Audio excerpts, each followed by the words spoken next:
Hi students.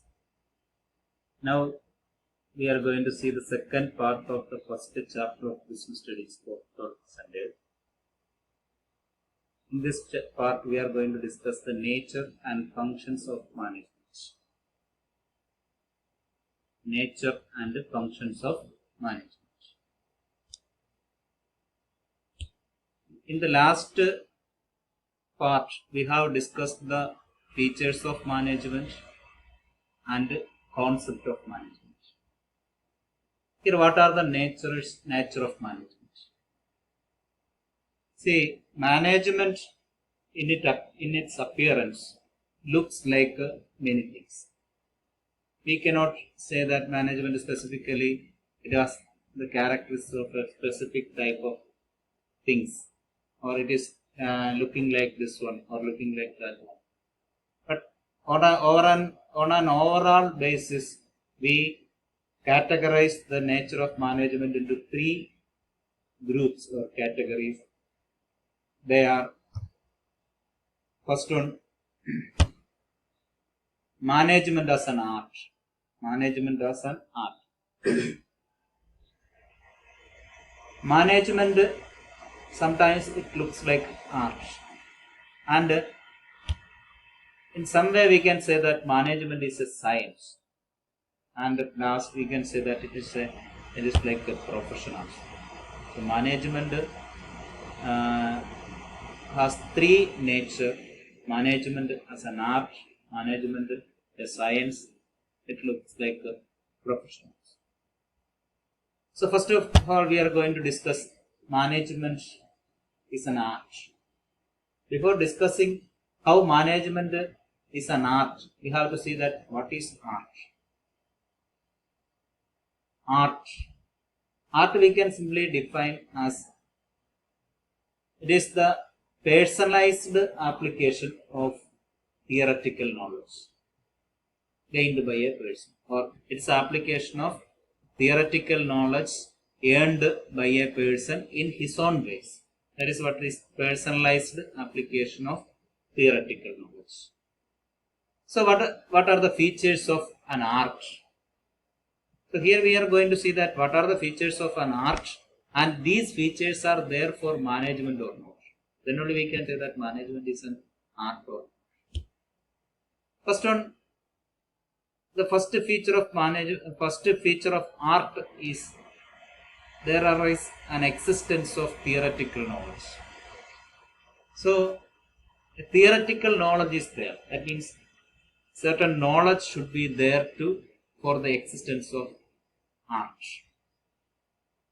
Theoretical knowledge will be there. We have to know some theory about something. Then only we can say that we can excel in that art.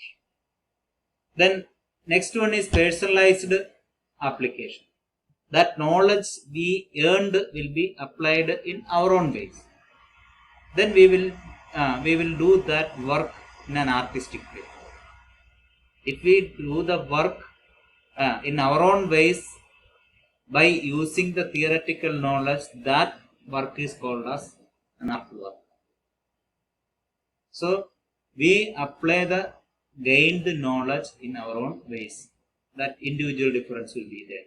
So if a person, suppose if I am drawing a picture, that will be entirely different from what you are drawing. Even the picture, the object may be the same, but the ability or the application will be different. The next, based on practice and creativity. This based on practice and creativity. So a person, if he practice daily or continuously, he will be perfect in the application of his knowledge. So his art will be more, we can say that it will be a mature art, or he will be more artistic than a person who is not having regular practice. So existence of theoretical knowledge, personalized application based on practice and creativity. For example, you are saying a child to draw something. Suppose a child is drawing something and says that it is a dog. It may not look like a dog, but he will say that this is dog. So that is the knowledge. He has earned some knowledge about dog, but he applied that knowledge is in his own ways.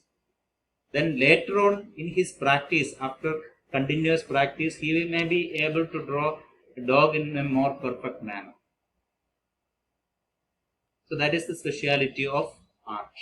So existence of theoretical knowledge is there, personalized application is there, based on practice and creativity. Then here we are going to see that management, whether it is an art or not, or why management can be an art, why it is considered as an art. See, a manager in his day-to-day activities, he will be using what he studied, he observed, and what he experienced. So his day-to-day activities, his day-to-day job consists of the exercise of what he studied, what he observed, and what he experienced. So a successful manager practices the art of management in day-to-day job based on what he studied, what he observed, and what he experienced. That's what an artist does. Then a manager applies theories. So it is, we have told that art is the application of theoretical knowledge. Here manager also applies some theories. We have a lot of theories in management we will study in the coming chapters. Certain scientific methods are there. For example, scientific principles of management is there. So these are all body of knowledge. That knowledge will be applied in a given situation to make his job perfect. What we have called as effectively and efficient.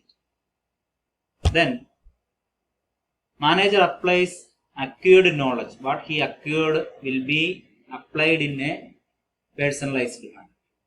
That's what a manager, what he manage will be different, or the style of management of a person will be different from another person.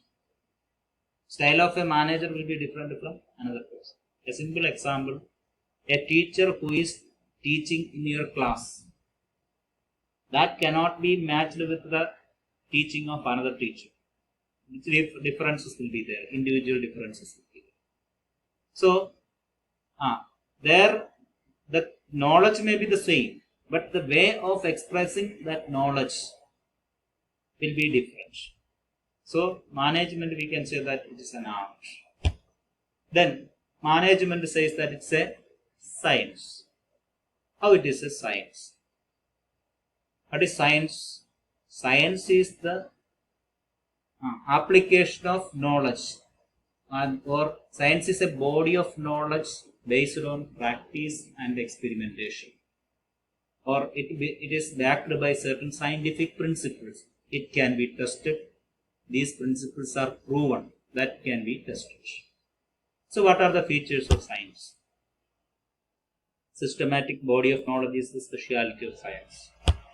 Then principles based on experimentation. Each principles of management we can experiment. Gravitation force, we can experiment that. Whatever the ball, if we throw up, will fall down because of the speciality or the principle of gravitation. And universal validity, everywhere we can test it. For example, 2 volume of hydrogen and 1 volume of oxygen makes water. It will become water in one place and another place, everywhere. Universally, the application is same. So here in this case of management, is it a science? That is another important question. Whether management is a science. Management, we cannot completely say that it is a science, or it cannot be considered as an exact science, but it has the nature of science. That's what we are going to discuss. See, management has a systematized body of knowledge. That is what we are studying here. This is the basic thing. We are going to study the theory of management. So certainly we can, that entire textbook of business studies is the management theories. So like that, management theories are there that they use for training and other purpose also. Then principles of management evolved after experimentation. We have told that scientific principle is there, general principles are there, all things are based on experimentation. After that only it is evolved. Then management principles, we have told that principles are applied, but here the speciality of this principle is that it cannot be universally applicable, because management principles are applied to the human behavior. Human behavior, there is individual difference. People are different in their perspective. So we may not get the same result in the application of management principles. We may not get the same result. But after the application of principles of science, we will get the same result everywhere. So science is exact. That much it is not exact in the case of management principles. So we can say that management is a science, but it is not an exact science, because the principles of management will not give the same result everywhere. Person to person it will differ, because management principles are applied to the human behavior. So that is what regarding management as an art and science. Now we are going to see that whether management is a profession or not. Last year we have studied the definition of profession. Profession is the application of knowledge and gaining some return from that. So professional uses his knowledge for after the application of the knowledge, that knowledge he earns from that. That means through a profession, after getting the training, he uses the knowledge and gets the revenue. For example, what advocate is doing is a profession. Then what are the features of profession? Well-defined body of knowledge is one of the feature of profession. That is there in all the three cases: art, science and profession. Knowledge is a must. Restricted entry. Here this is an important thing, that in order to get admission in any professional courses, we have to undergo some test, entrance test. After that only we will get the entry there. So entry is restricted. Then professional association. For every profession there will be a professional association. Bar council is there. For chartered accountants association is there. So for all profession there will be an association. Then ethical code of conduct. So they have to take an oath that they will use that professional degree or professional knowledge for smooth conduct of that professionally. That will not be used in a wrong way. So that ethical code of conduct is to be maintained. And the last one, that profession is always service motive. So now these are the characteristics of profession: well-defined body of knowledge, restricted entry, professional association, ethical code of conduct and service motive. Now we have to see that is management a profession? Management is a profession or not? In the case of science, management is not a complete profession. Professional managers are there, but it is not considered as a full-fledged profession, because management has only some features of profession. It does not meet all the features of profession, but some features of profession only. That is, application of management is based on systematic body professional knowledge. That is there, and we have noticed that. Then restricted entry is not there for management. There is no restricted entry for management. And the last one, association is there. For example, All India Management Association is there for managers. So these are the features of management as a profession. So that is all for now. Next video we will see the remaining. Thank you.